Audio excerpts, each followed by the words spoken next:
back, everybody. This is Sarcasm Speaks. We were literally just said before I hit the record button, we haven't recorded in like 2 weeks. So again, nothing has changed for you guys, but this is it feels new. Feels new. I think it's been, God, I don't even know. It would have been the Sunday before we left for Giaimo's bachelor party, or the Tuesday before we left for the bachelor party. Eric was on with us. Shout out to Eric, friend of the show. I honestly, I have no idea. Yeah, I have no idea, to be totally fair. Like, I don't know. I think it's been roughly 2 weeks since we've last recorded an episode. So we talked about it already. So you guys already know, now that all the other episodes have come out, that we did like 4 episodes in 3 days. But now people forget. Yeah, people forget. People forget Chris Hogan played lacrosse. He actually does play lacrosse now. So it was funny to say people forget Chris Hogan played football. He's just like Dijon. Yeah. Multi-sport at the same time. Actually, speaking of, before we get to Giaimo's bachelor party, because I feel like we would be remiss if we didn't talk about that at all, even though it was 2 weeks ago. I have to look this up. But the Tewaaraton Trophy winner, I want to say, got signed by the Patriots. What the hell award is that? So the Tewaaraton Trophy is the Heisman in college lacrosse, essentially. What's the Heisman in pickleball? Yeah, I don't know. Jared Bernhardt. So let me see. Jared Bernhardt. Wide receiver for the Falcons. That's what it was. I knew it was something. So he won the Tewaaraton Trophy, which again is the Heisman Trophy for college lacrosse. And he apparently also played football. He played football at Maryland for a little bit. And then he transferred to Ferris State for this past season, where he played quarterback.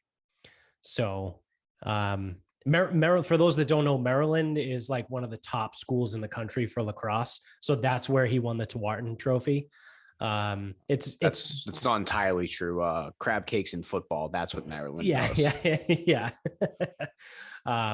But that mid-Atlantic region is they're nasty. It's lacrosse mecca, because you have Maryland, Johns Hopkins. I feel like Delaware is good. Delaware has gotten better. I mean, Syracuse, I know they're not necessarily mid-Atlantic, not mid-Atlantic at all, actually. But they're also not New England, because New England is another, I would say, from like anywhere between DC and Boston is like a good spot for lacrosse. And then Colorado. So outside of like, the Northeast-ish, mid-Atlantic to the Northeast, and then Colorado, yeah, it might as well. You just suck. It doesn't matter. But yeah, I thought he got signed as an undrafted free agent by the Patriots, but it's not. He was signed by the Falcons. So played quarterback in college, was the best lacrosse player in the country, and now he's going to play wide receiver for the Atlanta Falcons.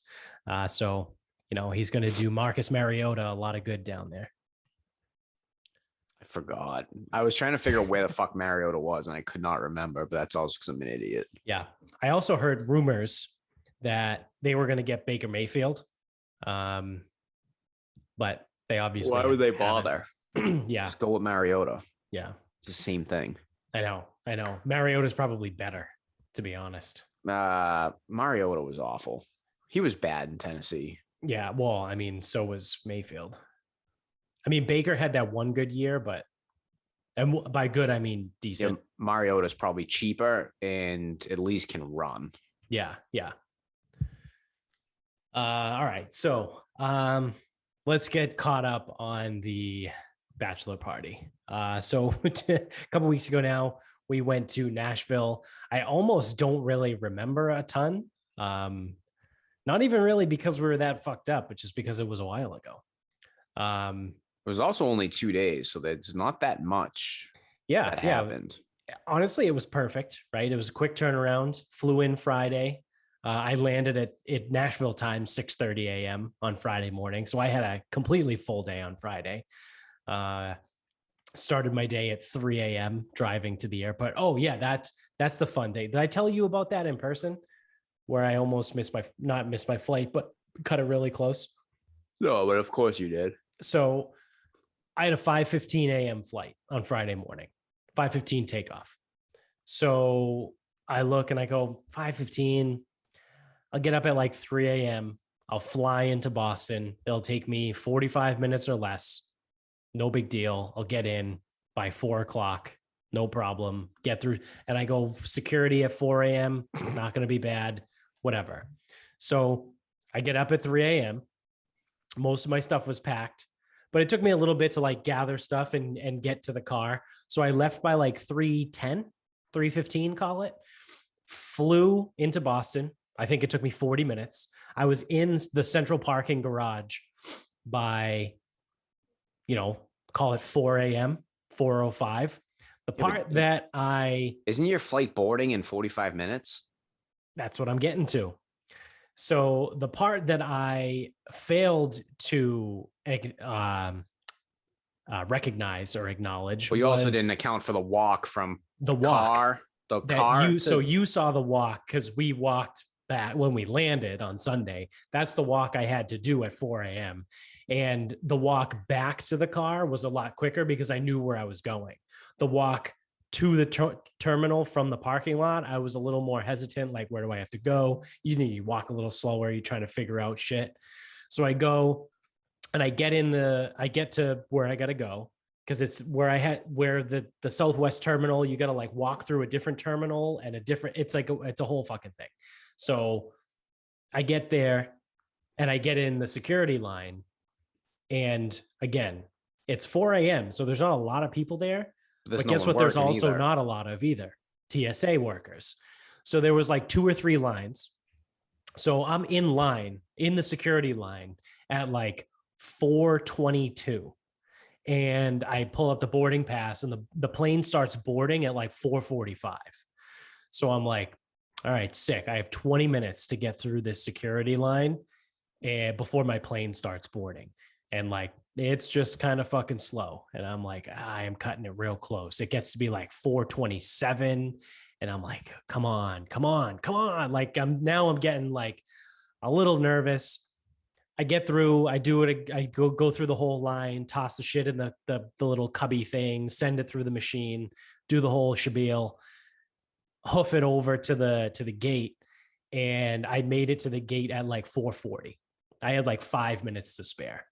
So again, not a problem, but could have been a problem. You didn't even need to tell me that story, and I could have told you that story. Yeah. Yep. Like Matt and Rob were there. Shout out to Matt. He listens to the show. Sup, Matt? Sup, Matt? So yeah, then me, Matt, and Rob took the flight down. With the time change, again, Nashville's an hour behind. We landed at 6:30 a.m. in Nashville. So we were like, what the fuck? What are we going to do? Matt had never been to a Waffle House before. So we Ubered and got breakfast at a Waffle House. And who knew the waffles at Waffle House? Pretty fucking good. I got the sausage, egg, and cheese scramble, but still, Rob got a waffle and he was nice enough to share. So I've never been to a Waffle House. I went in Charlotte with Vinny when we got in. Yeah, I mean, you're just not going to really. That's what I'm trying to think. I'm like, what situation am I going to fucking end up at a Waffle House? It's like a Denny's. Honestly, it is Denny's, really, with a smaller menu. That's all it is. So it's nothing great. Like, I think IHOP is better if you're going like chain breakfast.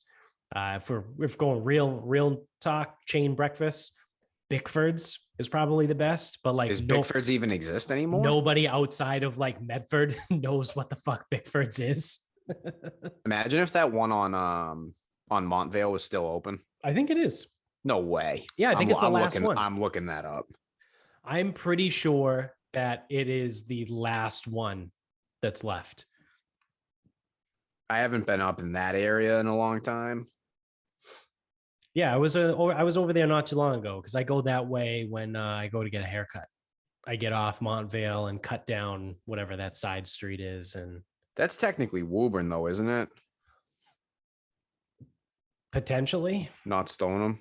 yeah, it's one of the two. It's right on the line. It's got to be on the line. But we used to go to that Bickford's at like 2, 3 a.m. because wasn't it open 24 hours? I think it was. No, that's not the one. Where the fuck is that? Oh, near the Target? No, that's way, way up. That's not what I'm looking for. Bickford's near a Target. What is that, like Reading? In Woburn. Oh, That's not what I'm looking for, though. Where the fuck? Bickford's Montvale Ave. yeah, no, Bickford's is still Says a it thing. opens at 8 a.m. Tuesday. Yeah, Wow. it is still a thing. Who would have thought? Yeah. But like I said, I think it's the last one left because there was a few of them, right? There was one in Medford, pretty sure. Wasn't there one where Station Landing used to be? Pretty sure I used to go to that one when I was a kid. I mean, I grew up right there. I don't know. Maybe. I'm like 90% sure that there was a Bickford's like in that area. Maybe. Yeah, it looks like Montvale's the only one left, and it's fucking 7 a.m. to 11 p.m. and then 7 a.m. to 1 a.m. on weekends. Full liquor available though. Yeah. So the important stuff. yeah, no, they needed to be open at 3. Yeah. But yeah, so like I said, Bickford's is definitely better than all of them, but Waffle House is on par with the Denny's. And then, like I said, IHOP is still better. Yeah, I don't know. I'm trying to like imagine again what situation outside of being on that flight with you guys, like what situation would I be in a Waffle House? Yeah, I mean, you would have to land in a southern state before 8 a.m. honestly. Because they're always right around airports too. There's always like 2 or 3 of them right near the airport in like down south. So if you ever land at like 6:50 or like 7:32, you can probably find yourself at a Waffle House in, like I said, anywhere south of the Mason-Dixon. All right. It's where Roy McAvoy celebrated his qualifier in Tin Cup. Yeah, I think so. Or is that where they went after he made the 12 at the US Open after he lost? I don't remember. I gotta watch Tin Cup again. I like Tin Cup. That's a great movie. Oh, and then so obviously the best part of the Bachelor weekend. Well, it's the best part now that it's in hindsight, but it was very clearly the worst part of the weekend while we were living it was The Bachelor. One, Chris Giaimo lost not just his phone, but also his wallet in the first night, Friday night. Friday night, he was so hammered that he lost his phone and his wallet. So Saturday morning, we wake up, we went to the Row, right? For breakfast. Yeah. So we go to the Row and Chris is like, I can't find my wallet. And we're like, all right, fine, let's just go and we'll look for it when we get back. So we get the Uber, we go to the Row. We eat delicious breakfast. What was it? The Uncle Harry's or something? The R. Kelly. Yeah, that Uncle Kelly. Yeah, the R. Kelly.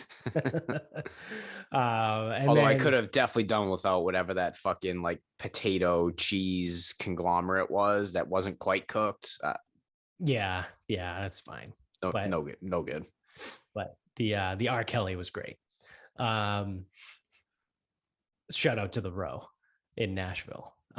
So we get back to the house and we literally ripped this house apart. There was not one nook and or cranny that we did not check in this house. We were opening cabinets in like the entertainment center, like underneath the TV. We checked in the microwave, in the freezer. Like we literally looked in, like, if there was a spot when someone was like, oh no, there's no way Chris's wallet would be in the freezer. No, we looked. It's because that means it's in the freezer. I moved some Christmas decorations around in the water heater room.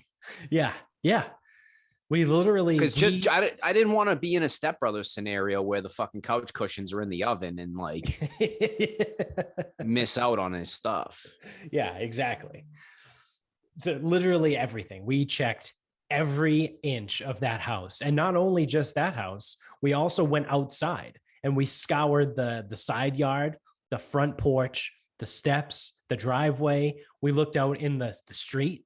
We were all walking in the street like assholes. We were checking, I think Matt or someone outside might have checked in the barrels that were out front. We looked everywhere in this fucking house for this goddamn phone and wallet. And we came to the conclusion, me personally, I was convinced that the phone and the wallet were in two separate places, because we got some conflicting information from people that were there that night. So we weren't sure like which Uber Chris got in with who and like where he went and how he ended up. Cause like I said, there was a couple different stories from a couple different people. Luckily, Bill was able to provide the most accurate description because he was with Chris. But we, again, like I said, I was convinced that they were in two separate spots. Like he left his wallet at a bar and he left his phone in an Uber. Like there was, in my mind, there was no chance that these two things were in the same spot. But Bill, oh, he was at the gym. Fucking Bill was at the gym, which was amazing. So when we were out, I texted, yeah, because Bill. No, it was okay. We were already Bobby, home. They were going to the gym. Went to the gym. They went to the gym, and I told him on the way out, it's like, oh yeah, no, Giaimo can't find any of his shit. And he's like, all right, I'll reach out. And then he texted me and said that he reached out to the Uber driver and Clovis reached out to the bar. Because obviously it's fucking 10 a.m. The bar ain't open. Right. So, and then we just kind of waited at that point. Yeah. And like Rob was doing everything he could to figure out, can he fly home and can he get into the pool party? Right. Because that was the first thing most of us thought of was, oh, you don't have your wallet, which means you don't have your license, which means how the fuck are you going to get on a plane? Because you have to show your license to TSA to get through security, which again, thankfully, thanks to Rob, we were able to figure out that, you just have to do like a quick cavity search. No big deal. Answer the 3 questions from the troll, and then you can get on the plane. Yeah. Drop your pants, touch your toes. Yeah. $3 to touch it while I touch my toes. Or you can answer these 3 questions and then I'll touch your toes. Yeah, it's the riddles. Yeah. Bring me a shrubbery. So that's right. So Bill tries to get in touch with the Uber guy, and the Uber man does not respond. He calls him too. I think he leaves him 2 voicemails. Yeah, he left him 2 messages and then went through Uber. Then kicked it up to the next step and then reached out to Uber to have Uber reach out to this guy. So Rob also, again, Rob's the MVP of this weekend because he called the pool party ahead of time, explained the situation, and they were like, as long as everyone else in the group has an ID, we'll let him in. So we get him in because first we tried to go to Topgolf because we had a ton of time to kill because the pool party wasn't until like 1 or 2, or we didn't go there until 2. So we get back from breakfast. We went to breakfast at 7:15. Yeah. So we're like, oh, let's go to Topgolf. So we go to Topgolf. We get there at like, I don't know, probably 11 o'clock on a Saturday in Nashville. And we walk up to the counter and I go, hey, we're trying to play some Topgolf. What do you got available? The guy looks at me dead in the face and goes, yeah, looking at looking at about a 5-hour wait right now. And I go, holy fucking shit. I looked, that was my exact response, was holy fucking shit. And then afterwards I realized like we're in the South. So like the guy probably didn't take too kindly to me cursing, but fuck him. Who cares? Lord's name in vain. Yeah. Yeah.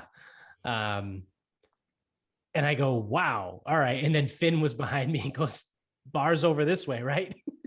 Yeah. So we go sit at the bar at Topgolf and just start drinking. But not only that, we had to do like the ID and the order roulette where it's like, yep. It's like, all right, can I grab 2 of these? And yeah, can I get 1 of these? Like, all right, I need 3 IDs. It's like, all right, take the 3 IDs, move those around. Right. Then move the drinks around. Then it's like, all right, can I get this? Can I get that? Move this, move that. And then by the time they do the first round, Vinny's ready for another. He gets 2 more or something. And now there's no more IDs. So just move everything. Yeah. Yeah. Yeah. It's just, it's all smoke and mirrors. Just to get Chris a fucking drink. You have to get him a Bud Light. It's like me hanging out with you guys back in the day. Like when you guys were all 21 and I was like 19 and 20. So we used to have to do. You stand over there. We'll get a bunch of drinks. We'll pass them around. Once we're here for like 45 minutes, we'll be good. So we made that work. And then we go to the pool party. So we get to the pool party at like 2:00 and still no phone, no wallet from Chris, and nothing from the Uberman either.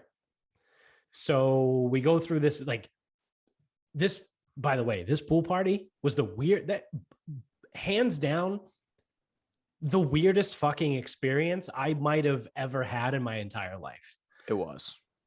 It was like when we walked through the door to get into this place, it was like a Doctor Strange fucking time warp back to like 1973. Hold on. Before we get to that, we're in the Uber on the way over. Oh, yeah. We got a guy driving on the wrong side of the road and a dude wandering in the middle of the road. Yep. And then we pull into this place and you look around and there's fucking crack dens everywhere.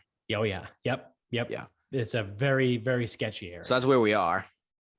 Going to some fucking pool party. Now I'm expecting this to be like a Vegas or a Miami pool party. No. Nope. It's literally, like I said, we stepped into 1973. There was fucking hippies everywhere.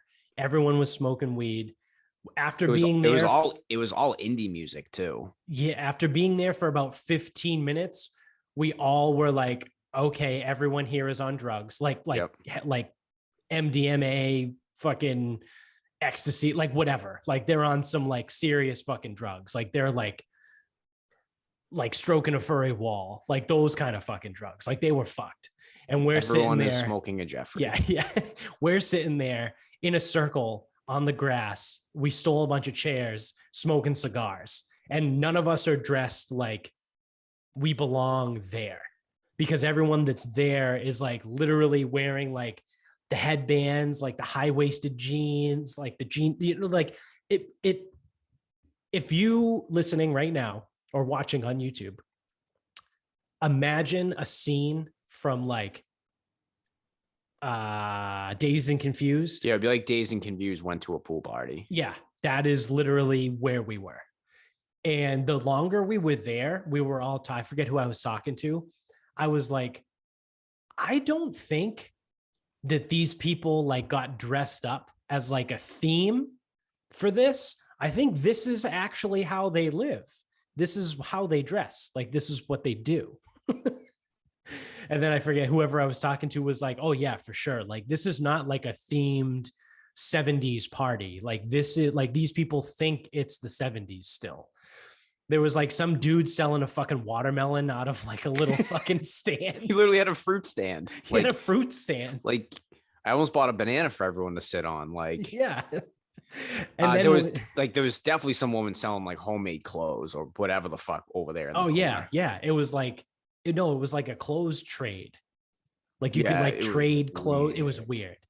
Cause Finn almost bought a pair of shorts because he wore fucking jeans to a pool party, I think, just to prove a point.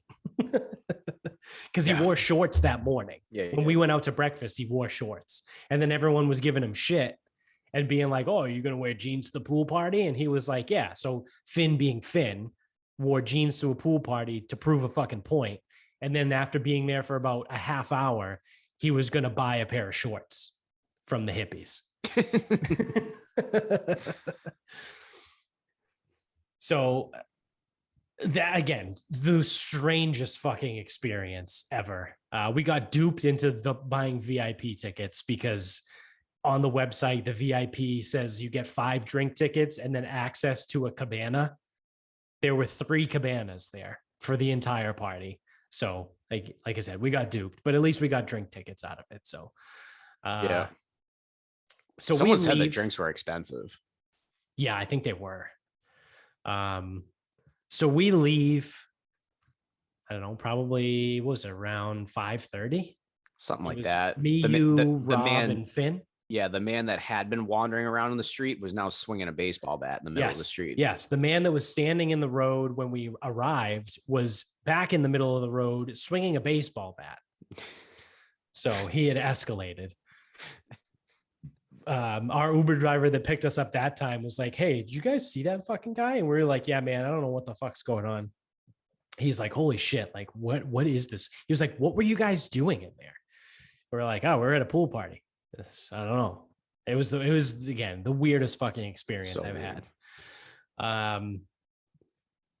So we get back to the house, right? And it's probably 5 to 6 o'clock ish. Still nothing from the Uber man.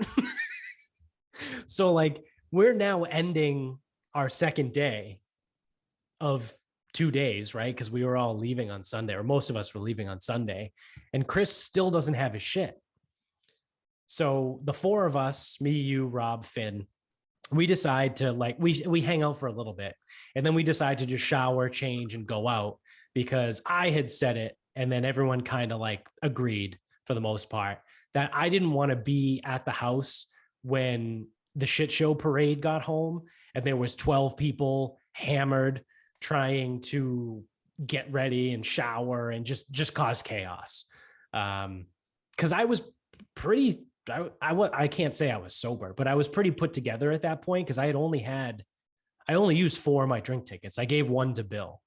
So I had 4 margaritas because we were just drinking the margaritas in 5 hours, right? So that we were there for however long it was, I only had 4 margaritas. So I was fine. And I was like, I don't want to deal with the fucking shit show, the tornado that's going to come back. So we timed it out perfect. The 4 of us leave as all the other idiots are coming in. And we go out, we hang out a little bit, still nothing, right? Still no nothing from the Uber man. Then, so we go to one bar, and then we go to the steakhouse, which, my God, I've never been to a steakhouse ever in my life. That was the first time. Might also be the last time, but we'll see. That fucking steakhouse that was an experience. Like, that was wild, right? Like, it was great. The food was incredible. The service was top notch. Like, the room itself. So let me say, well, I guess the pricing doesn't really change. So I was going to say, maybe I would go back to a steakhouse, but not get a private room. I would say probably the next time I would ever go to a steakhouse, I wouldn't have a private room anyway. But like the price. So I've done it once before. The pricing doesn't change. Well, no, I know. That's what I said. They're all the same structure, where it's like you pay you get a very expensive steak, and then the sides are like shared in a way. Yeah, a la carte. Yeah, so it's all all the real steakhouses, they're all like that. Yeah. So that was great, whatever. So we ended up not eating dinner until probably almost 11 o'clock. But we had we had apps, we hung out, we got the steaks, which fucking incredible. I got the cowboy steak and it was out of this fucking world. We hang out, we get cigars afterwards, and then everyone decides that they want to head out. Well, in the meantime, I finally find out that we have a location on Chris's phone and wallet. So like, I would say circa 10 p.m., 10 or 11 p.m. on Saturday night, we have a location that was in the Uber, the Uber that dropped off Chris and Bill that Friday night or in the wee hours of Saturday morning. Chris walked out of the Uber or crawled out of the Uber, I would say, and dropped both his phone and wallet in the Uber. So they were able to be delivered to the house. But I mean, by the time we left, it was almost 1 o'clock, right? Because me and you Ubered, we went back to the house, right? We called it a night. Everyone was still going to go out, but we had early flights on Sunday morning. Yep. And Bill came with us to get Chris's stuff because it was still at the house because fucking dumb reasons. But when we got back, like when the Uber dropped us off, it was like 1 a.m. because I looked and I was like, holy shit, like it's fucking it's 1 o'clock. We didn't leave the steakhouse till 12:45. Yeah. So when I wanted to go by that like Hoot Scoot and Boogie Blues Bar or whatever the fuck it was. Mm-hmm.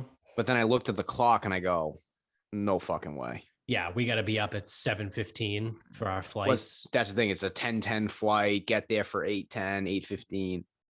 And it's like, shit. If I go out, like I'm still fucking scarred from not being able to get off the couch in Austin. Yeah. That first night. Yeah. I'm like, shit. Like I want to try that place out, but again, how good is it really going to be? Right. Not that good. Yeah. It's a bar. Yeah.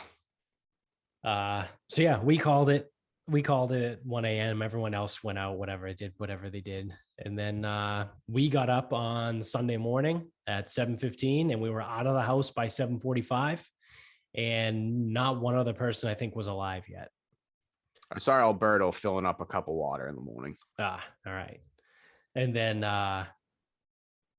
come to find out, so I talked to Finn later in the day because I literally, as soon as I landed, like I went home, dropped you off, went home, had like 20 minutes, and then we went to Nick's house for like a cookout. Shout out to Nick, friend of the show. And Finn FaceTimed me while I was there and goes, "Hey, you're never going to believe this." And I go, "Oh, Jesus, what the fuck just happened?" He goes, "Yeah, so I got my flight to Fort Lauderdale because he had, which he flew Spirit home. So he went from Nashville to Fort Lauderdale, had like a 2-hour layover, and then was going to fly to Boston from there." So he goes, "Yeah, so I'm in Fort Lauderdale. And when I land, I see that my flight got delayed. So the flight to Boston got delayed. So he went from like a 2-hour layover to like a 3.5-hour layover. And then like 20 minutes later, I don't know whether they canceled his flight and like reassigned him a new one, whatever the fuck, how it worked out is he ended up having a 7-hour layover in Fort Lauderdale. Gross. And was like, I'm stuck in Fort Lauderdale at the airport." And he goes, because I thought it, and he said it before, he goes, "I'm not leaving the airport either." He goes, "There's nothing good that can come from me spending 7 hours outside of the airport. So I'd rather just stay here." And I was like, no, that's fair. I think that's a very good point. That's tough because you're so just gonna get too fucked up and not make it back. Yeah. So I think he had like it was his new flight was like an 11:52 p.m. flight that landed at like 2:20 in Boston. And he had to go to work Monday morning. So gross. So he was commiserating on that, but it's like, someone either misses their flight, loses their shit, gets their flight delayed, all kinds of crazy shit. So that was Chris's bachelor party weekend. Like you said, it was quick. Still plenty happened. Plenty of shit happened, even though we were there for 52 hours. I don't know. I got in at 1 o'clock Nashville time, and I was the last one there. So Yeah. So if I landed at 6:30 from 6 to, that's 48 hours plus a couple. Yeah. So like roughly like 50-ish hours I was there in Nashville for, which was plenty. It's plenty. So yeah. found 2 new areas in Nashville, the Gulch and Printer's Alley. Mm-hmm. Yeah, I'd never been to Printer's Alley before. I'd been to the Gulch. I have, at least. The first time I went to Nashville. Did you take a picture with the wings? I did not. Oh. But should have told the Uber driver. We would have stopped for you. Yeah. Because I went to, I've been to the Peg Leg Porker before that time. Like you said, the first time I went to Nashville, because I was there for a week. So I ended up actually seeing like quite a bit. I ended up going to a concert that was there. So it was, I did quite a bit there, but I had never been to Painter's Alley. That was pretty cool. So it was like their attempt. It was a bootleg Bourbon Street. Yeah. Yeah. Yeah. Not that I've ever been to know, but from pictures It's and not what I even would close. imagine. Not even close. That's why I said bootleg. Broadway's closer. Yeah. Well, that's that. So I think we're caught up in the life events. The timeline. Yeah, as far as that goes. So that brings me to something that I'm really excited for. I'm excited to bring this up and talk about it. This was from a while ago. I found this article, sometime in the last 2 weeks. But the title is California takes on big plastic over recycling myths. So if you've been a follower of this show for long enough, you know how we feel about recycling. It's a sham, thanks to the genius that is Bob's dad, who has informed us that recycling is fake, it doesn't work. And now we have proof because the state of California is suing big plastic. So I don't know what big plastic is, like what companies those are, but maybe Rubbermaid. I don't know. I don't know who big plastic is, but Coke. Yeah, Coke, yeah. Pepsi. So California will investigate whether fossil fuel companies have broken the law by perpetuating myths about plastic recycling. Attorney General Rob Bonta announced yesterday. So they try and spin this as like it's against the fossil fuel industry, right? They're like, which I guess could be big plastic, right? Because plastic is a petroleum product. So big plastic, probably intertwined. So the investigation is a fresh attempt to hold fossil fuel industry accountable for downplaying their harm and the products inflict on the planet. California will be looking into whether companies have misled consumers into thinking that recycling keeps plastic out of landfills and ecosystems. The reality is that the vast majority of plastic, more than 90% actually of all plastic ever made, never gets recycled. So there you go. Yeah. Well, again, the state of California has done an investigation and they have found that more than 90% of all plastic ever made never gets recycled. But don't put that pizza box in the recycling bin though, because there's grease on it. Right.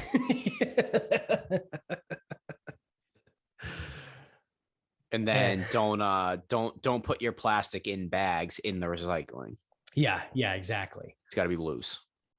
So they're going on saying like enough is enough. For more than half a century, the plastic industry has engaged in an aggressive campaign to deceive the public, perpetuating a myth that recycling can solve the plastic crisis. It's like, hey, you know what the best part of this is? You can tell your dad he was right. Like it's confirmed. I will not tell him such a thing. His response would be like, yeah, shit. No shit. I told you. Yeah, no, he would. That's exact. No, he's like, I don't need to tell him he's right. Yeah. No shit. Yeah. Why do you think I said it? Yeah, I told you that. What, you didn't believe me? Yep. Yep.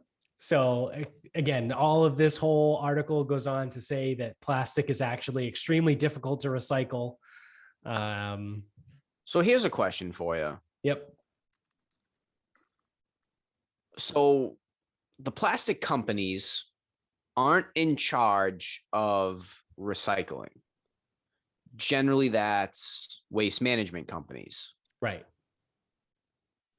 So why is this an issue of the plastic companies and not the recycling companies? Is it like, do we all sit here thinking that a plastic bottle is recyclable and it's just kind of really not? Basically, yeah. Yeah.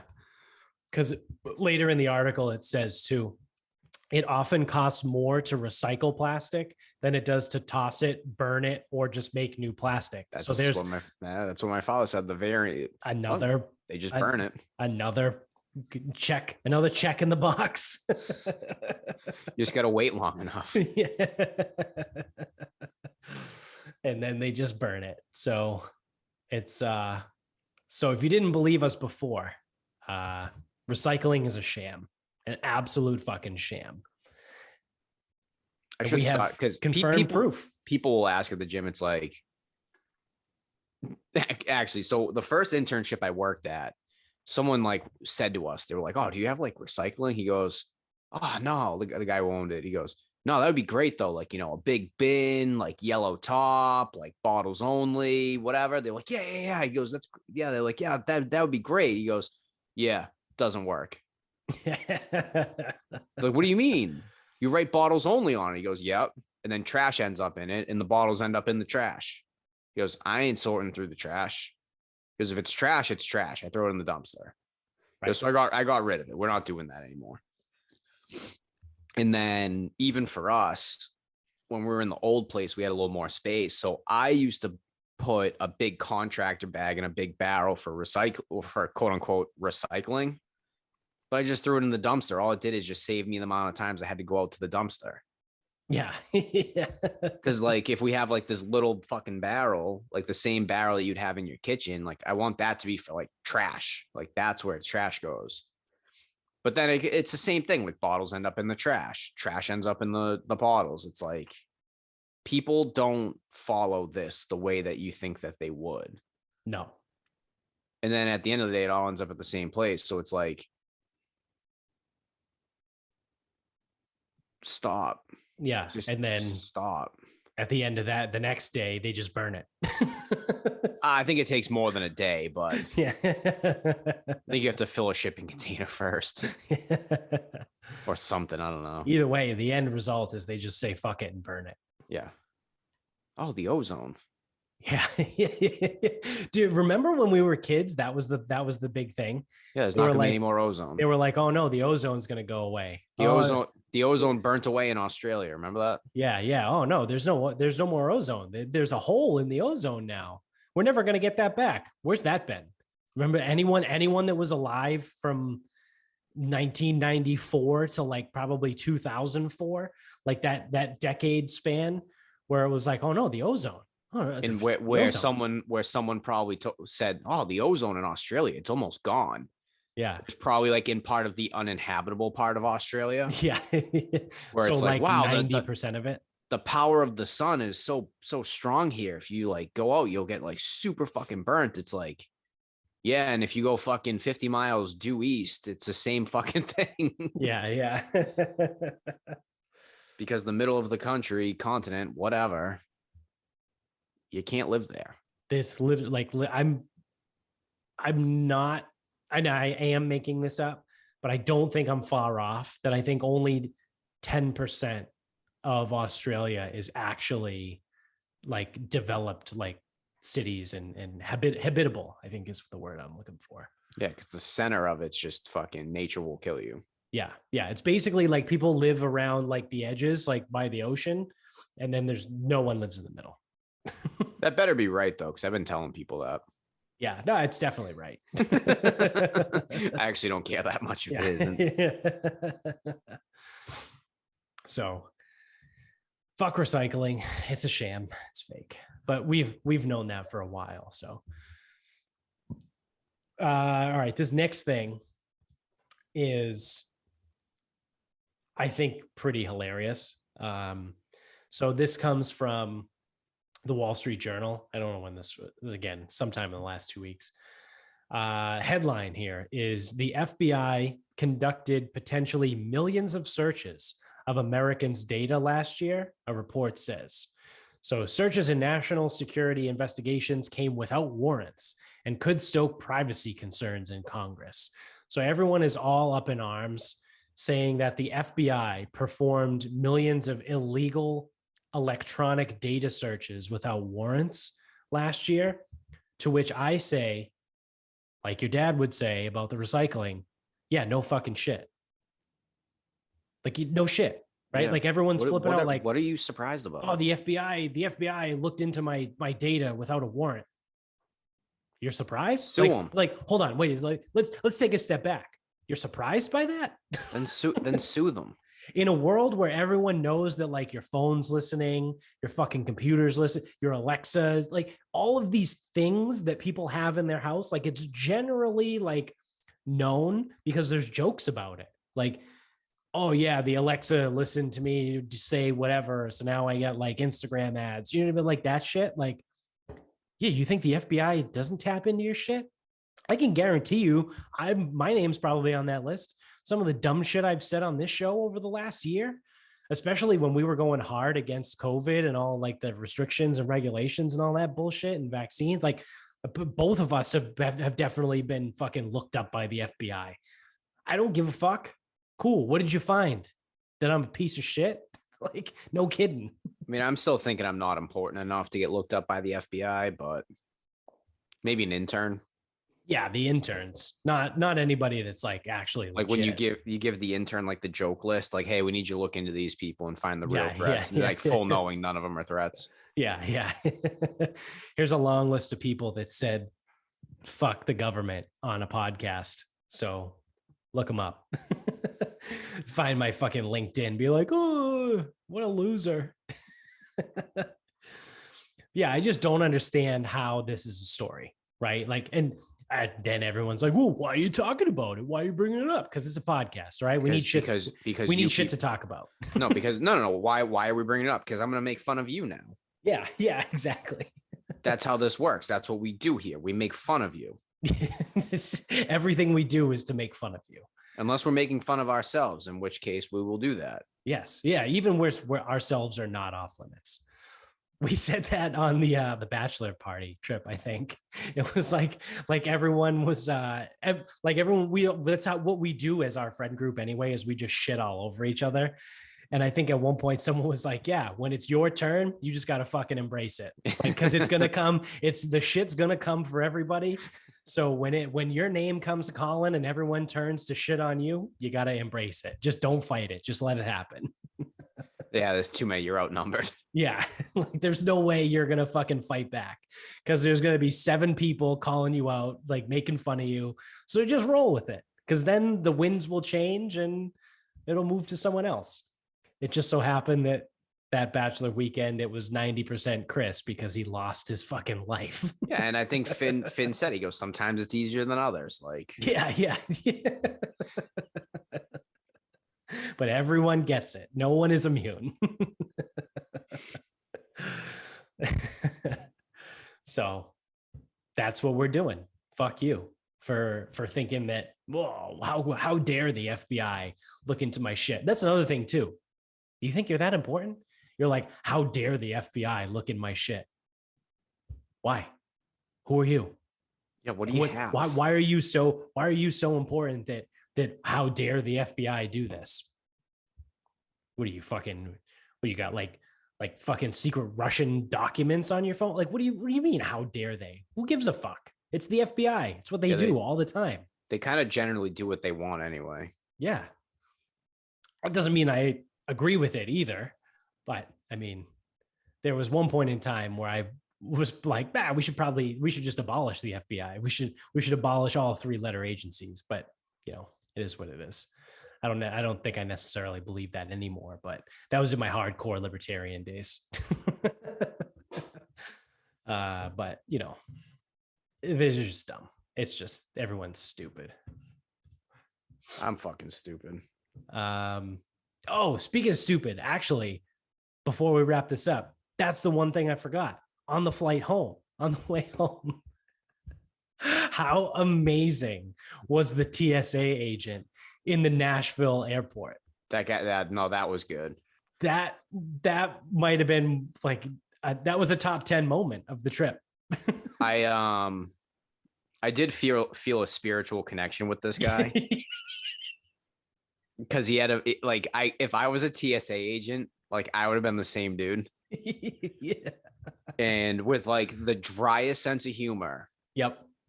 We're in line. So with the driest sense of humor, he just goes, all right, now I'm going to go over some of the rules, of TSA.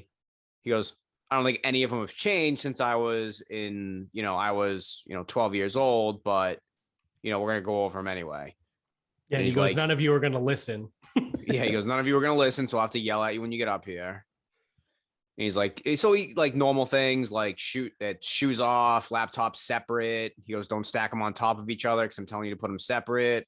So when I tell you to separate them, that's what I'm talking about. And then he said some other stuff too. And then it was like shoes off, laptop separate, whatever. He goes, that's all been the same since I was in elementary school. I don't know how people still screw it up, but they do.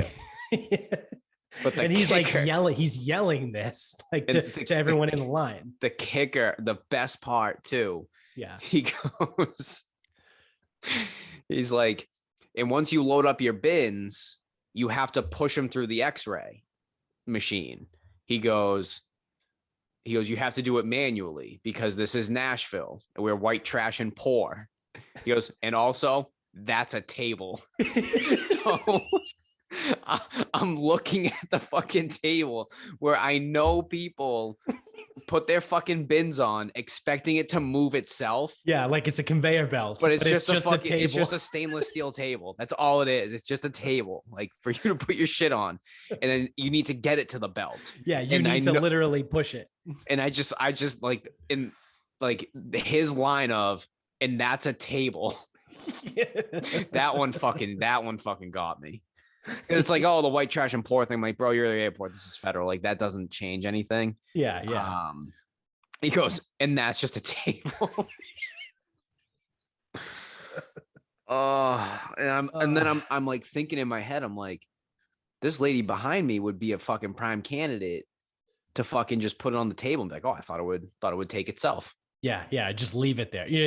Put your stuff in the bin, put the bin on the table, and then just walk away. Just walk away. Yeah, and get in line for the microwave cooker. In fairness, even at Logan, where it is a conveyor belt all the time, you're not supposed to leave your shit until the TSA agent tells you to. Right. Which I guess people just do that too. Yeah. Nah, man, you gotta get back over here. What do you mean? I just already put my stuff on the belt. Yeah, stuff's on the belt. Nah, we don't have a belt here. Yeah, you got to stand next to it. If you notice, a belt is usually made of rubber and black. This is, stainless steel. Yeah, this is quite literally a table.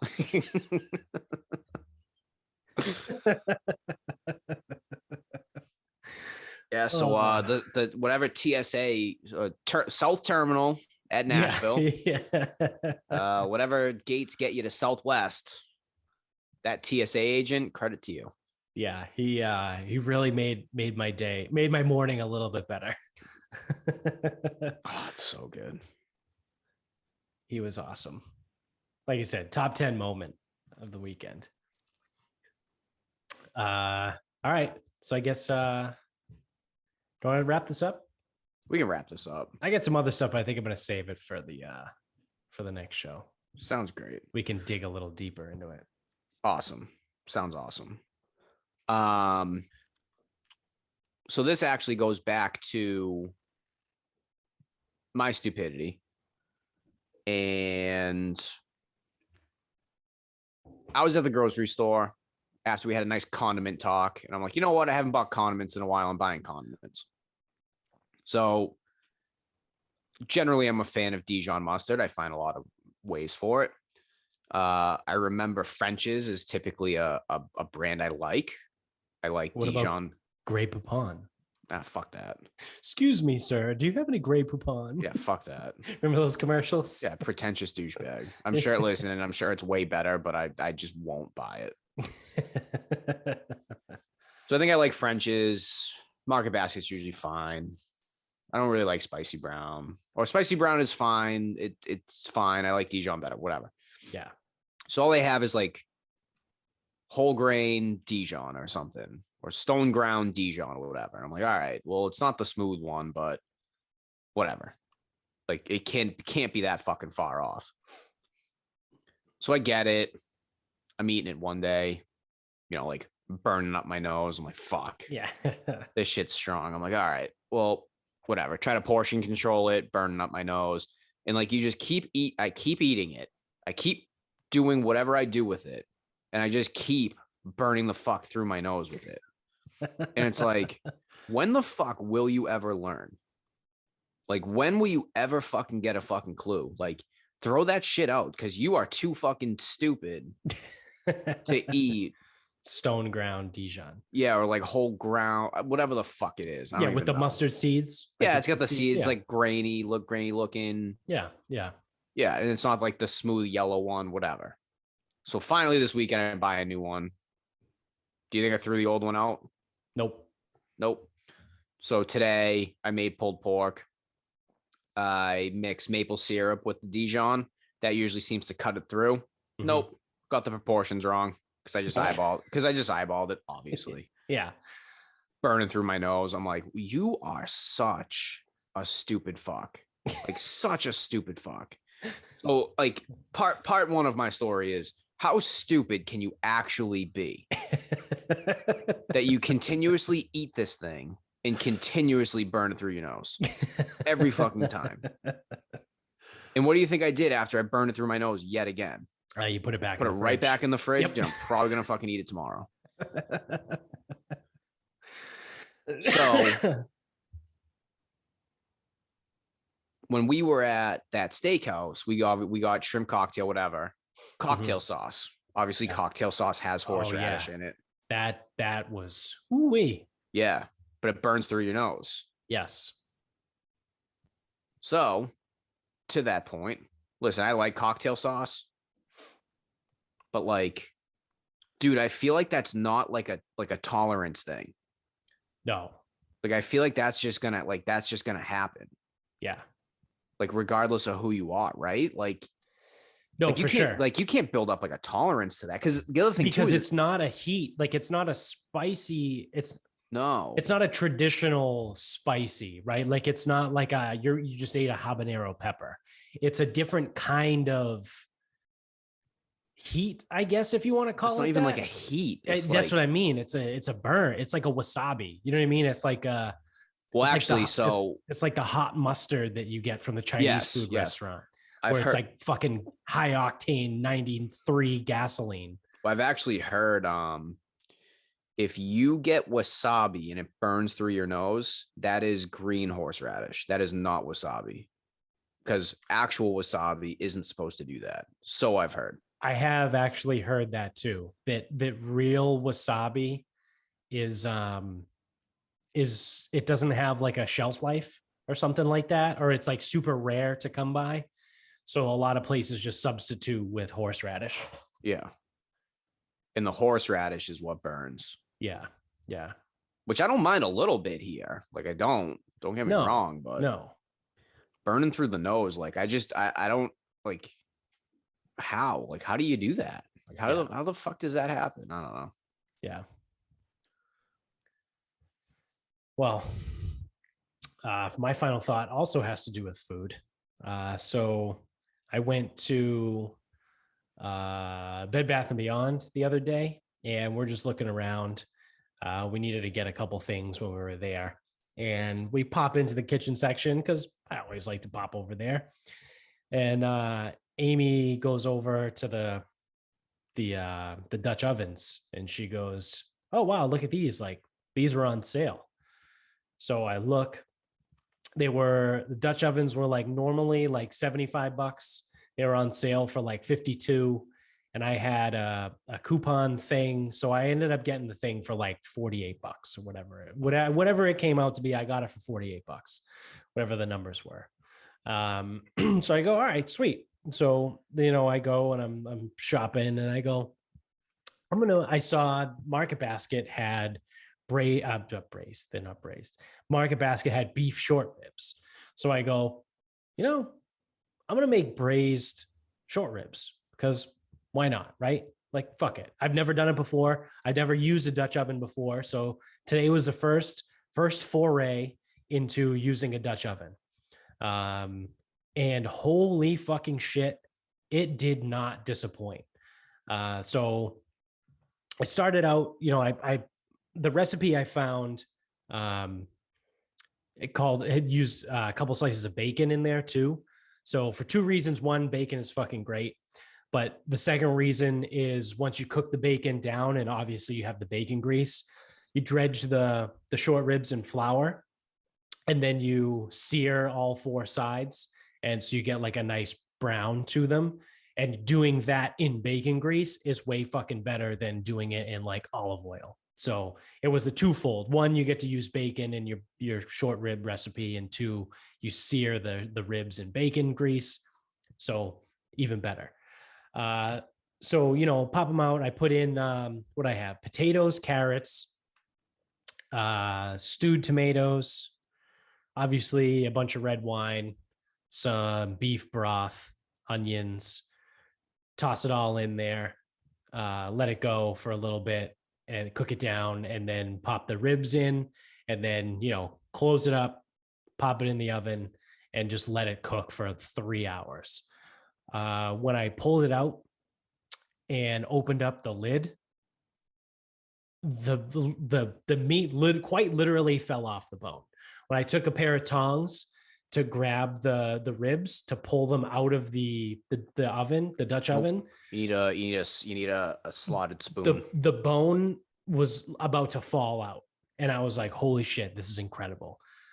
So we ate that, and it was amazing. Like it could potentially be one of the best things I've ever made, and it really wasn't that fucking hard.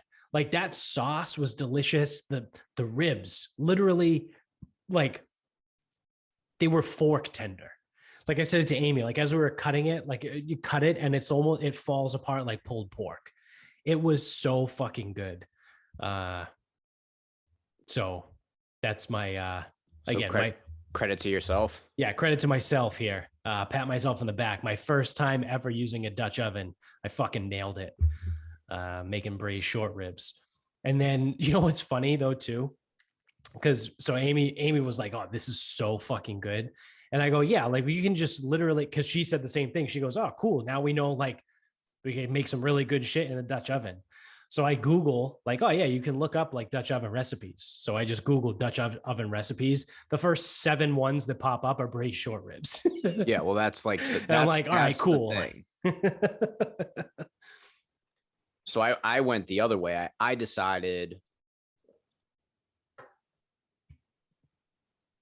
you know what? I needed to get, so what, this was funny. It was doing my Christmas gifts. Whatever year Michaela moved here, and I went to Market Basket to get her some stuff for the house to like round out the gift, because I don't remember what I got.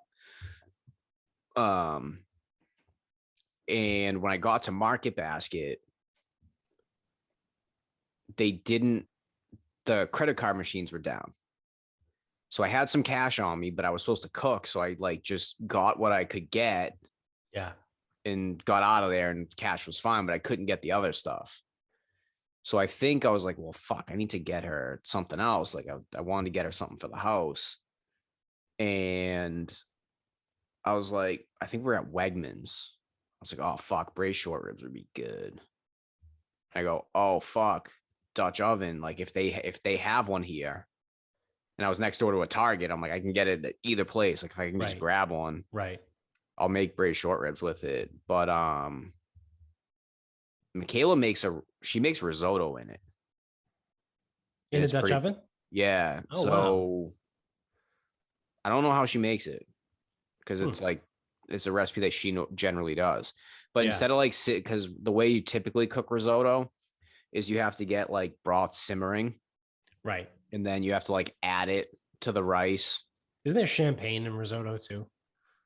Yeah, or white wine or Yeah, whatever. something like that. Yeah. Yeah. But I think the method of cooking risotto is like you have broth over the stove and you have to like ladle it in and stir it around and ladle it in and stir it around and ladle it in and stir it around. Dude, I think she just throws it in the oven for like half an hour. I do not know the recipe. Yeah. But it comes out really fucking good, like to the point where, and it's always funny because she even says she just doesn't cook a lot. She doesn't really know what to cook or how to cook like all these things. But the risotto, I swear to fucking God, is better than most risottos I've gotten since she figured out how to make it. So yeah. I mean, looking at it, like I would imagine probably anything you would do in a slow cooker, you could also do in a Dutch oven, and it's probably better. it could be. You know what I mean? Like I'm just because, like I said, I was just Googling like Dutch oven recipes, and there was It's all slow cook. Right. But the only thing is, like, you only have so many quarts, so it's like if you need to cook, right, like if you need to do a pulled pork, Dutch oven works, but yeah, slow cooker probably works a little bit better. Right, yeah. Or on the smoker, put it in a tin and toss it in the smoker. Yeah, I mean, if you're doing beef shank, short ribs, I mean, you can cut up like a pork butt and throw it in, and that probably works pretty good. Yeah. But it's all like, everything's like 3 hours or whatever. So Right. Just got to be ready for it. Yeah. That's so fun. But you can make I'll make chili. I'll make my meatballs in there. Like, oh yeah. Yeah, you can use it just as like a regular pot. Yeah. I wouldn't boil pasta in it. That seems useless. No. Well, the one I bought is cast iron. Yeah, same here. Lodge? Our Table. It's the Bed Bath & Beyond brand. So it's not like the ceramic. No, mine's not ceramic either. Yeah. So that's I definitely wouldn't boil pasta or do like, that shit, but something to look into. I gotta find some more. I would say good timing, just in time for fucking summer. Yeah, I know, right? Dutch oven recipes. Yeah. I'll get ready for November.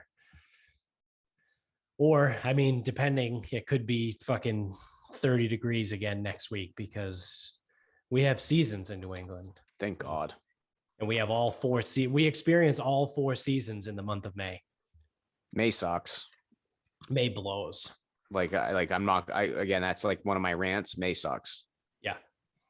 It's probably my least favorite month out of the year. Well, I mean, listen, I know it's expected. Well, the January, February are pretty fucking terrible. Because that's when it's like the high is like a single digits.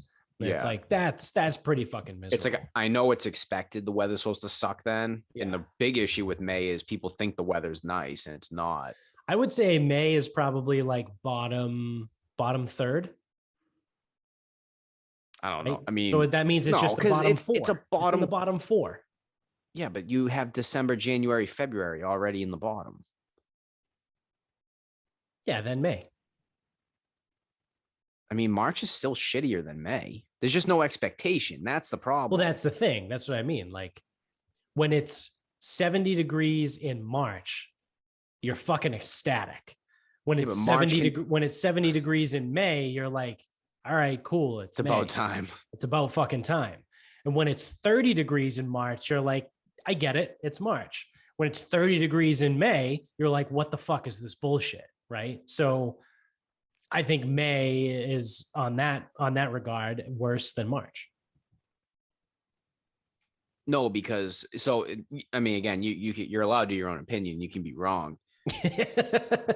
When you actually look at the month of May, it is a worse month than May because the likelihood of you getting nice weather is significantly lower. The average temperatures are definitely lower. The only thing that's worse about May is an expectation that it might be okay, and then it never meets that expectation. Never. Plus, you have a holiday in May, so you do Yeah, not that's have true. You do not have a holiday in March. That's a fair point. Oh, dude, what do you mean? You got St. Patrick's Day. That's not a holiday. Come on, kid. It's fucking Boston. Yeah, sure. Yeah, the dumbest fucking day. Yeah, never mind. Chicago and Savannah do it better than you. Yeah, yeah, exactly. We were in Savannah for the week before. No, we were there. We were there when they were going to celebrate it, but COVID killed it. COVID shut it down. That was the initial. That was like day 1, day 0 of COVID. We were in fucking Savannah. All right. Well, that is going to do it for us. So thanks for watching on YouTube. Thanks for listening wherever you're at. Don't forget, like, rate, subscribe, review, 5 stars, all that happy horse shit. Tell everybody you know about the show. You can get us on Instagram at Sarcasm Speaks Pod. We're on Twitter at Sarcasm_Speaks. Facebook page is Sarcasm Speaks. The website, sarcasmspeaks.com. Go to the merch store, buy some merch. Sponsors. Yeah, can you tell it's been 2 weeks since I've done this? Thank you to mybookie.com. Go to mybookie.com, use the promo code SarcasmPod to double your first deposit up to $1,000. Also, thank you to grillyourassoff.com. You can go over to grillyourassoff.com, use the same promo code SarcasmPod. You get 15% off your entire order every single time you check out. Love those fucking guys over there at grillyourassoff.com. I think that's all of it. So until next time, it's good to be back. Good night, everyone.